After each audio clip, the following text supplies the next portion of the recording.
Imran BP নামের এক content creator রয়েছে, বউ নিয়ে ভিডিও বানায়। আর এগুলো করতে করতে সে এখন মোটামুটি সফল।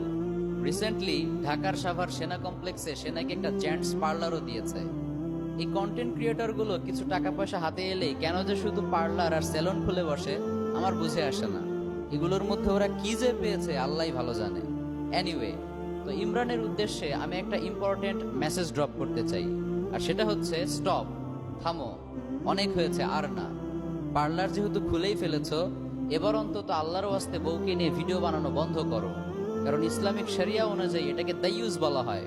আর বিশ্বনবী বলেছেন দায়ুস কখনো জান্নাতে প্রবেশ করবে না। সালাসাতুন লা ইয়াদখুলনাল জান্নাতা ওয়ালা ইয়াজিদনা রিহাহা, তিন শ্রেণীর ব্যক্তি রয়েছে যারা জান্নাতে তো যাবেই না, বরং জান্নাতের ঘ্রাণও পাবে না।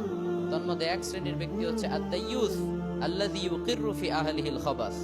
নাও দ্য ডিসিশন ইজ ইয়োর্স, সিদ্ধান্ত এবার তোমাকে নিতে হবে। তুমি নিজে ভালো ভালো কন্টেন্ট ক্রিয়েট করো, কোনো আপত্তি নাই, কিন্তু আল্লাহর দোহাই লাগে ভাবিকে আর মিডিয়ার সামনে তুমি এনো না। একজন ইসলামিক স্কলার হিসেবে, মুসলিম ভাই হিসেবে তোমাকে ওয়ার্নিং দেওয়া আমার রেসপন্সিবিলিটি ছিল, তোমাকে সতর্ক করাটা আমার দায়িত্ব। আশা করি তুমি আমার পরামর্শটা মেনে নিবে। আল্লাহ তোমার ব্যবসায় অনেক বরকত দান করবেন। কখনো সময় সুযোগ হলে আমি নিজে তোমার পার্লারে যাবো ইনশাআল্লাহ। তবে তারপরেও তোমার কাছে আমি রিকোয়েস্ট করি, প্লিজ এগুলো এবার বন্ধ করো।